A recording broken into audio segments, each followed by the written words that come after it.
Discouragement can creep in secretly. Discouragement is so bold that it will even hide behind a smile. It will always ride to work with you.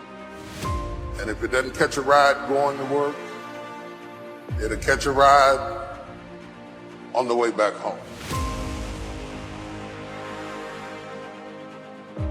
Whoever stays down is a loser who fail and get up, fail and get up, fail and get up. That is a winner. That is a winner.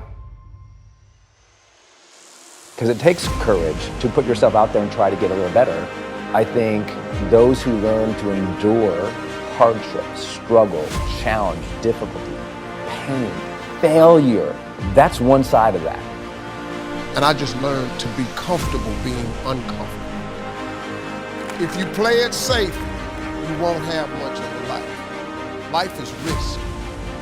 Well, let me tell you something. Don't be afraid of failing, because there's nothing wrong with failing.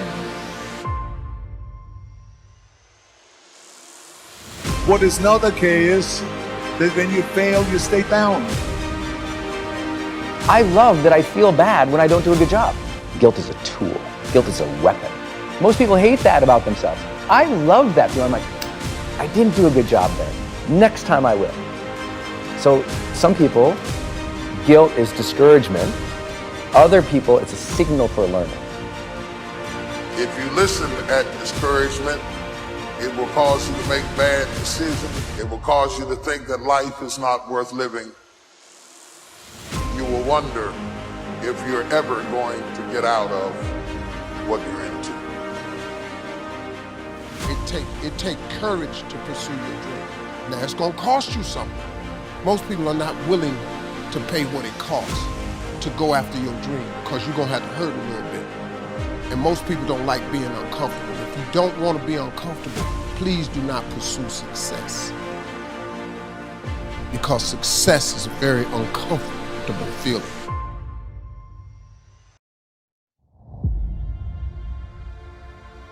If you advance confidently in the direction of your own dreams and endeavor to live the life which you have imagined, you will meet with a success unexpected in common hours.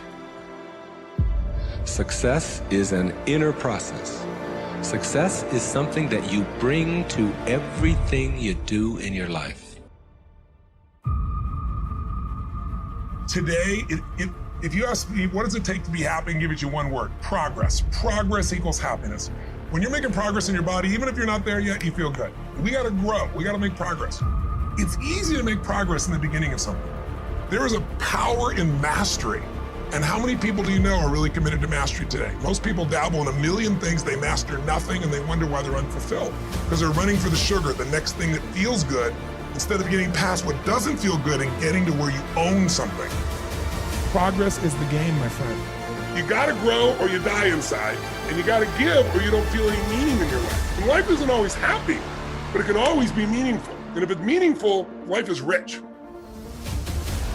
You are a survivor, so I want you to get off this, I want you to cut it off. I want you to go in the mirror and I want you to make the rest of your life the best of your life. I can, I will, I must. When you realize you will be 10 times more energized, focused, and take positive action in your life, when you first choose to develop yourself as a priority and then get to the stuff of the world. And before you say happiness won't pay my bills, happiness will pay your bills.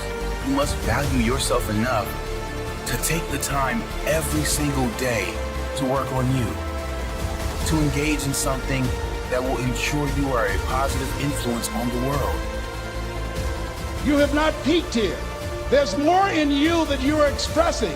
Eye has not seen, ear has not heard, nor has entered the heart of mankind what's in store for you if you challenge yourself, if you persist and persevere, if you take ownership for your life. George Bernard Shaw said the people that make it in this life, they look around for the circumstances that they want, and if they can't find them, they create them.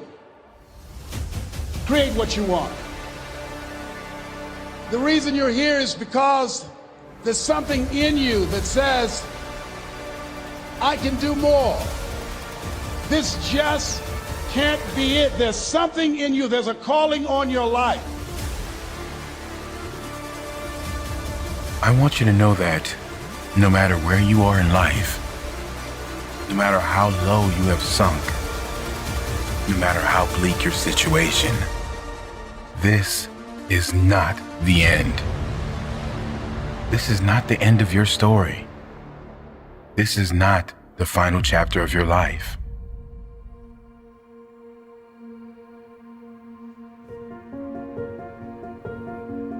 The human spirit doesn't care what's happened to your family. The human spirit doesn't care about the past. You may have been molested, or your family may have been broke, or you may have been betrayed, or you may have a divorce. Your human spirit doesn't care about any of that. Your human spirit simply says, what's our command for tomorrow?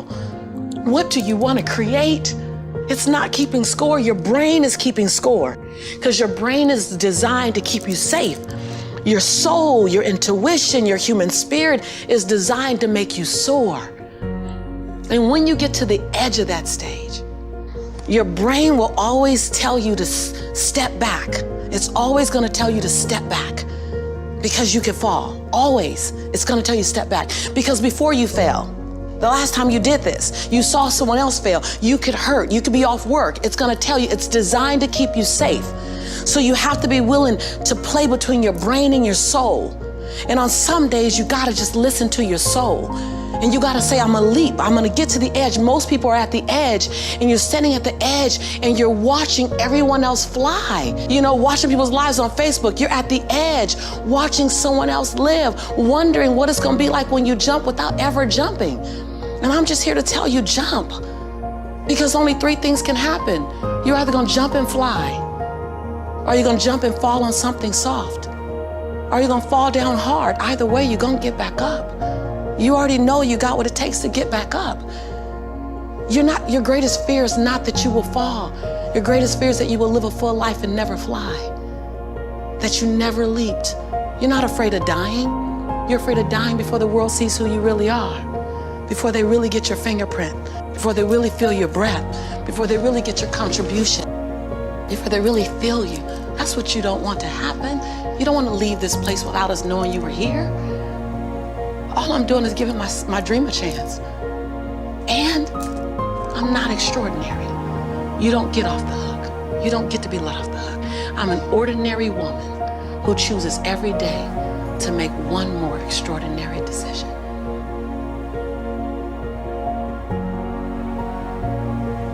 What I'd like you to do right now, I want you to think about your dream. Think about your dream right now and envision it. I don't know what that dream is that you have.